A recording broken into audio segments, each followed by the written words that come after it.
Hello everyone, welcome back. So ये UGC NET exam में question आया था, the bailment of goods as security for payment of a debt and performance of a promise is called. So bailment of goods होता है वस्तु को छोड़ के जाना एज ए सिक्योरिटी के तौर पे। क्यों छोड़ के जा रहे हो? ताकि आपने पेमेंट या फिर जो प्रॉमिस किया था अपनी ड्यूटी को परफॉर्म करने का, वो अभी तक पूरा नहीं किया है। तो उस केस में इसका आंसर तो प्लेज है।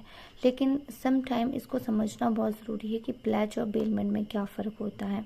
ओके, बेलमेंट में फ़र्क क्या है कि आप अपने दुकान में जा रहे हो, शॉप में जा रहे हो, ओके, कुर्ता कि आपने कुर्ता स्टिच करवाना है और उस शॉपकीपर पर कुर्ता स्टिच करवाने के लिए छोड़ रहे हो, तो उसको कुर्ते को कहेंगे हम बेलमेंट ऑफ गुड्स।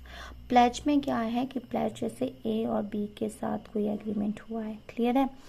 ए ने बी के साथ एग्रीमेंट किया कि मैं पार्टिकुलर जो है एक्स वाई वस्तु को परचेज करूँगा और उसकी पेमेंट करूँगा। उसके बदले जो है मैं आपके पास जो है कोई कार छोड़ के जा रहा हूँ।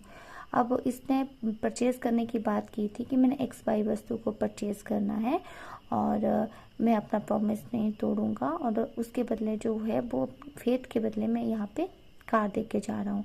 अब बी ने भी जो उस वस्तुओं की पूरी तैयारी करना शुरू कर दी, वस्तुएं बना दी, जितने भी ऑर्डर थे वो सारे बना दिए।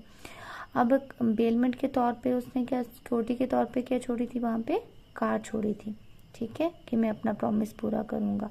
अगर बाई चांस बी अपना ए अपना प्रॉमिस पूरा नहीं करता है तो बी को अधिकार है कि वो कार जो है इंडेमनिटी के तौर पे वो अपने पास रख सकता है। ओके, इंडेमनिटी के तौर पे वो रख सकता है। तो यहाँ पे जो है वो वस्तु जो क्या कहलाएगी, प्लेज कहलाएगी। एक वस्तु प्लेज के तौर पे कहलाएगी। इसके अलावा एक और एग्जांपल जो है वो हम लेके चलते हैं। ए एंड बी है, ए ने बी से उधार लिया था, डेट लिया था, कितने का, 1 लाख का लिया था और उसके ऊपर बोला था कि अगर मैं 1 लाख पे नहीं करूँगा तो मेरा जो बाइक है, मेरी जो बाइक है मैं उसको आपको पे कर दूंगा। तो बी ने उसकी बाइक को जो है वो अपने पास रखा ताकि वो अपनी पेमेंट कर सके। अगर वो पेमेंट कर देता है, नहीं करता है, तो उसकी जो बाइक है वो बी के पास रहेगी, प्लेज के तौर पे रहेगी। तो जब तक यही इस क्वेश्चन में पूछा गया था कि एज ए सिक्योरिटी जो बेलमेंट ऑफ गुड्स बाइक जो वो रख रहा है, बाइक जो रख रहा है for the payment of debt की परफॉर्मेंस के लिए, या जब तक वो अपनी ड्यूटी परफॉर्म नहीं करता है, तो उस सिचुएशन को क्या कहा जाएगा, तो वो प्लेज कहा जाएगा, बोला जाएगा। सेकंड वन था, in which type of the insurance should interest by present at the time of policy is taken. जब पॉलिसी आप इंश्योरेंस की लेते हो तब इंटरेस्ट पार्टी को प्रेजेंट होना बहुत ज़रूरी है। वो किस में है, एलआईसी में, फायर इंश्योरेंस में, मेराइन इंश्योरेंस में, कि life and marine insurance only, इन दोनों में, ठीक है।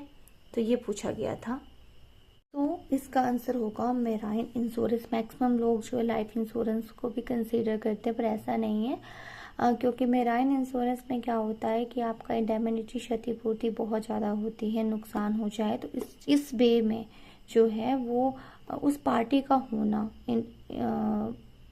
बहुत ज़रूरी है eight the time of the policy taken, जब भी आप पॉलिसी लेते हो।